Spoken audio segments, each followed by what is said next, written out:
Şu günler Mar vilayatynyň polisiýa müdürlüğiniň ýanyň howpsuzlygy bölüminiň işgärleri durmuş maksatly desgalara, hojalyk jaýlaryna we hususy eýçilikdäki dukanlara aýlanyp, ýanyň döredip biljek enjamlary barlaýarlar.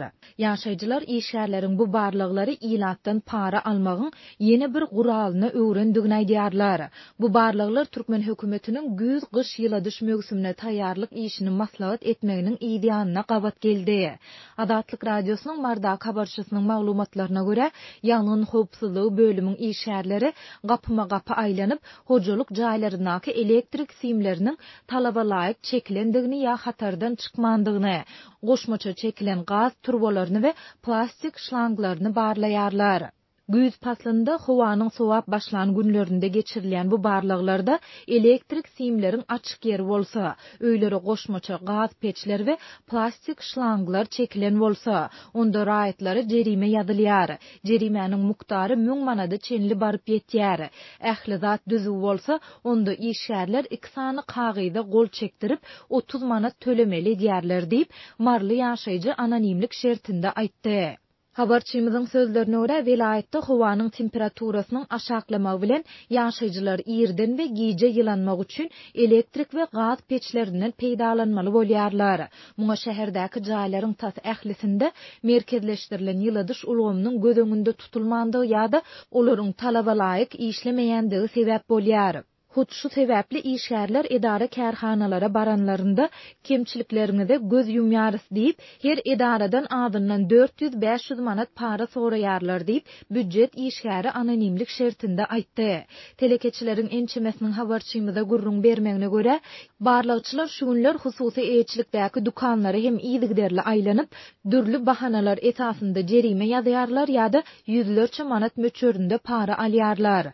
Dukanlarda elektrik we gaz üçinçiligi doly ýola goýulmanlygy sebäpli giýjeki garawullarymyz ýylanmak üçin elektrik peçlerinden peýdalanýarlar ýa-da olar rezin şlanglar bilen has uzak aralykdan gaz çekip gaz peçlerini ýakarlar. Ýanyň howpsuzlygy bölüminiň işgärleri gelip muny ulanmagyň gadagandygyny we 1000 manat jerime ýazjakdyklaryny aýdýarlar. Garawullaryň aýlygy 700 manat bolan soň dukan eýleri barlykçylara 500-600 manat para berip jerimeden gutulýarlar diýip yerli telekeçi anonimlik şertinde aýtdy.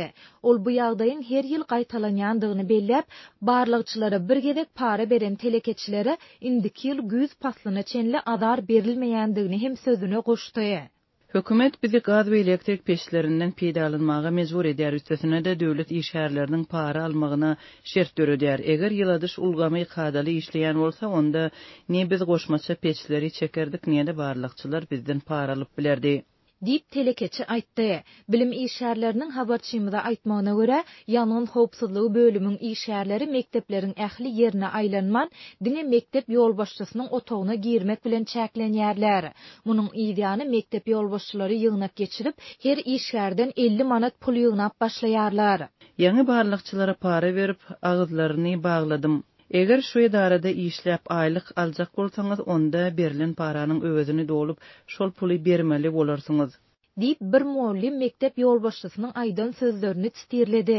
Adatlyk ýokarda beýan edilen ýagdaýlar barada vilayat polisiýa müdürlüğiniň ýanyň howpsuzlygy bölüminden şeýlede bilim bölüminden goşmaça maglumat ýa kommentari alyp bilmedi.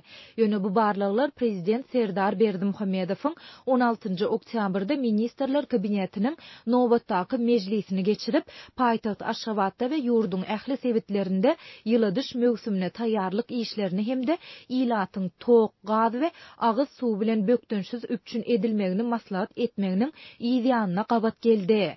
Döwlet medeniýeti gyş mögsüminiň öňü sirasynda ýurtda hereket edýän gaz turbinalarynda, bu turbinalarynda elektrik geçiriji ulgamlarda we transformator beketlerinde awatlaýyş işleriniň geçirilendigini hem habar berdi. Türkmenistanyň häkimetleri şeýle çykyşlary her ýylyň güz paslynyň başynda ençeme gezek tekrarlaýarlar. Emma muňa garamazdan adatlyň habarçylary her ýyl güz gyş mögsüminde ýurdun paýtagtynda we sebitlerinde ýerleşen durmuş desgalarynyň ýyladyş ulgamlarynda emele gelýän bökdünçlikler barada ýygyderli habar berýärler. Türkmenistanyň döwlet medeniýeti ýyladyş ulgamlarynda ýüze çykýan näsazlyklar, elektrik energiýasynyň hemde tebii gazyň üçinçiliginde döreýän bökdünçlikler barada habar bermeýär.